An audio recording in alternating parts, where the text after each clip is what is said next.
He lived with purpose. He left a legacy. And in that few minutes I had the time with him, I didn't know, but I knew he was on his way. I just had that sense he was on his way. And Lieutenant Collins was just standing there, living his best life. There he is, with missing his front teeth. Yeah.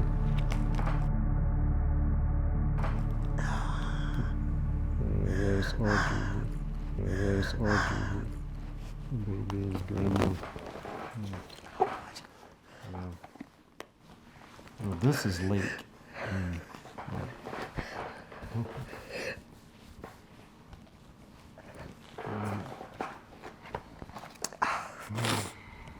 I need to get it together. I'll be right back. There's some tissue right there.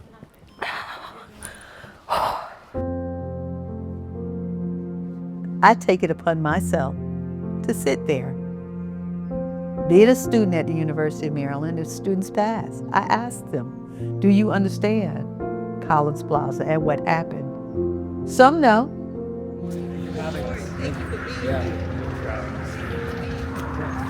Wow, thank you. But much to my dismay, too many don't know. May I ask, how many of you actually know the name Lieutenant Richard W. Collins III?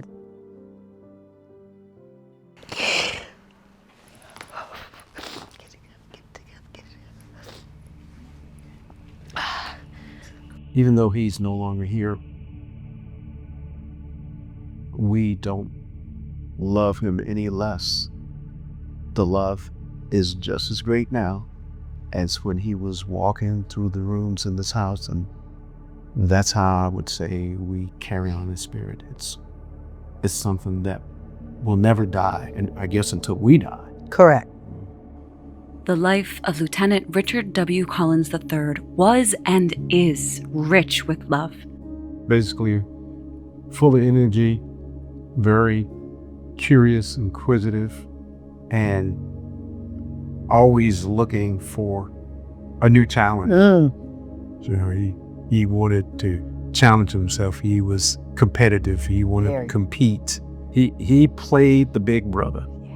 It was always, whenever there was something that had to be decided, it's like, well, I'm the big brother, so I got to make the first choice, so I need to be first in this. But he was very protective of her. He considered her my little baby Robin. She didn't like the name so much, but he said, I got to take care of my little baby Robin. Coming from a long line of military veterans, Lieutenant Richard Collins had exceptional aspirations for his contributions to the United States Army. First time I ever recalled him speaking about himself personally going to the military was when he was in college. And he came home and said, I'm thinking about joining ROTC. He just knew he was going to the top. I remember that conversation of him saying he was going to be a general officer. Don't worry about it. I'm going all the way to the top. And even in speaking with the people that knew him at Bowie, spoke about that he was an exceptional cadet. Mrs. Robinson, she will say that Lieutenant Collins was an exceptional cadet. And to have the 2-story mural at MLK Center, and if you look at the pose of Lieutenant Collins, 2 stories, that would exemplify him totally. Pride in what he was doing. Yeah, so when they see him, they're like, who is that? And I hope I'm around so I can say, that's my baby. He tended not to hold a lot of prejudice against people for how they identified or who they were. During the ultrasound, found out it was a boy. He was ecstatic, but I was like, oh no, a black man in America.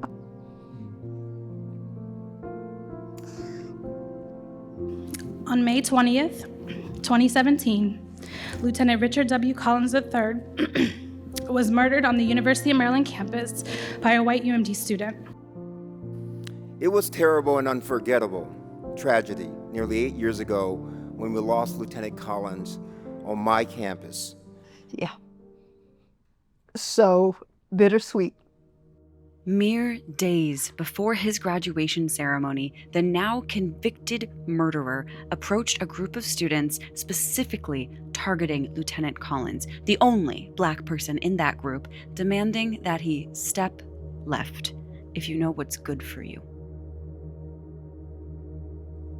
I'm sure he looked and said, "Who are you? How dare you?" No. When Lieutenant Collins refused, the murderer stabbed Lieutenant Collins in the chest, killing him. It wasn't just a statement, it was a threat.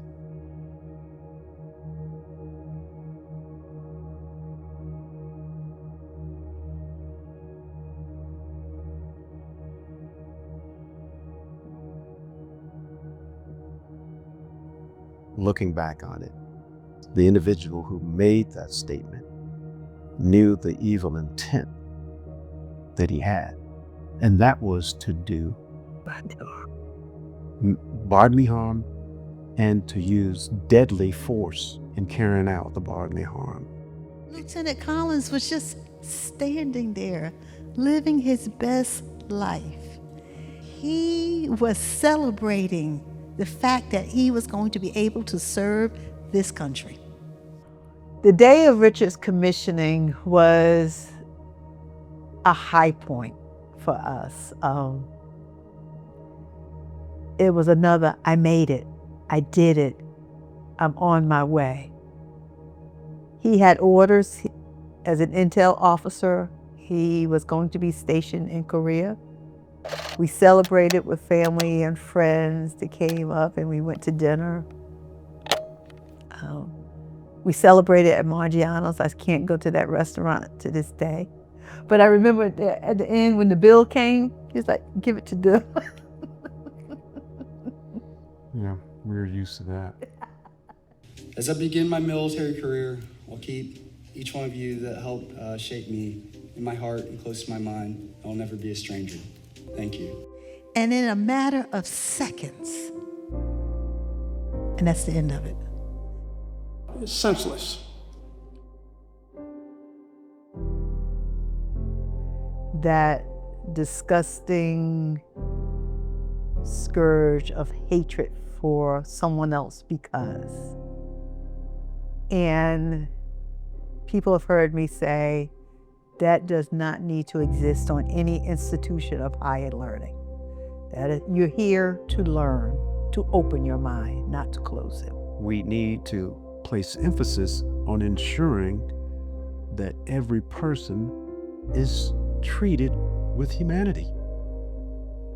Humanity shouldn't be reserved for specific or special groups. No. Interest groups. Humanity belongs to all humans. Through the collaboration of the Collins family and the Office of State's Attorney Braveboy, on October 1st, 2020, the Second Lieutenant Richard Collins III law went into effect. The hate crime law that we changed. George Allen and State's Attorney Braveboy met with myself and my husband and says, we're going to lobby and we're going to change the law. The first time around. Collins Law changed the hate crime statute standard to allow the perpetrator's prior activity to be enough to prove sole or partial intent. His killer was a white man whose phone contained some disgusting, racist, ugly imagery. We had professors from the University of Maryland, Bowie State. Dr. Ray, when he found out about Lieutenant Collins, he didn't know us, but he found a way to get to our home and came into our front door and said, I will be there with you through thick and thin. And that man has been there from the beginning. President Burrow had just become president of this great university. This beautiful woman was there on the front seat of some of the darkest days of our life at the trial. And I want to publicly say thank you. We had SPLC, the lawyers committees, all of these individuals testifying why this hate law needed to be changed in the state of Maryland. And it's one of the most stringent laws in the country. I look at this family and I hate that you lost your beautiful son. But look what he's created.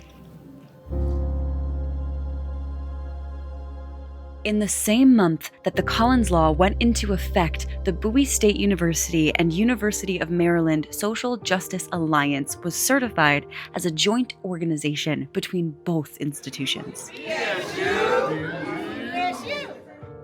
I see his honor and his memory living on by some of the great things that we've been able to accomplish with the foundation.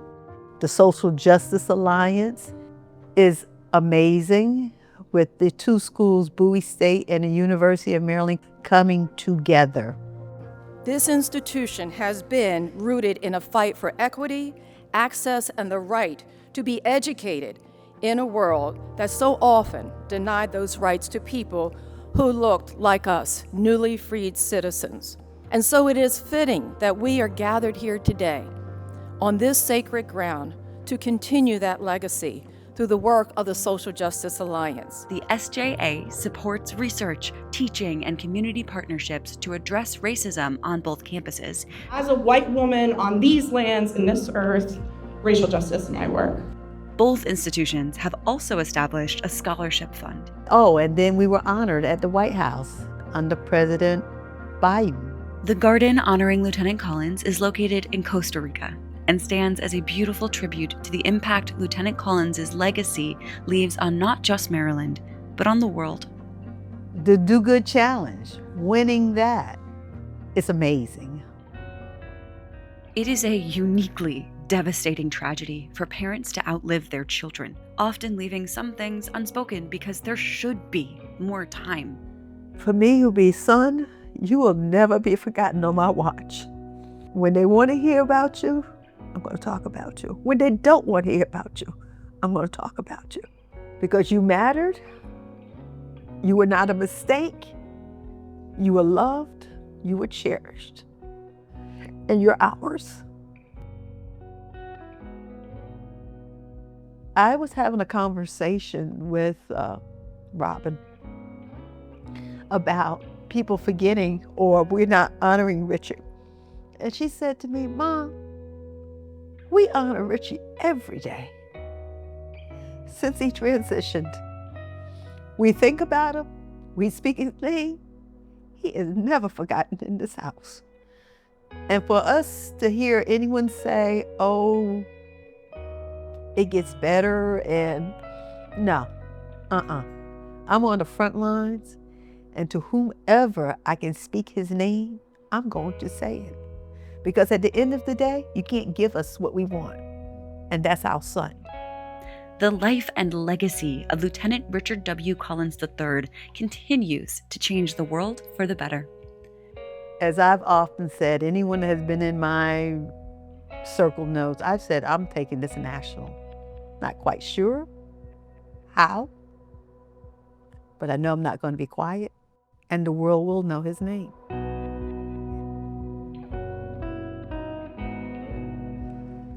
Mama and Papa Collins, we love you. This song was inspired by your work, so I'm gonna sing it again. Mama and Papa Collins, we love you. There's a riot in my heart, being torn apart by the pain that you caused when you lost us, saving yourself from the onslaught. I thought you had me. It was real that you had me until you saved yourself and the insurrection felt like a setup.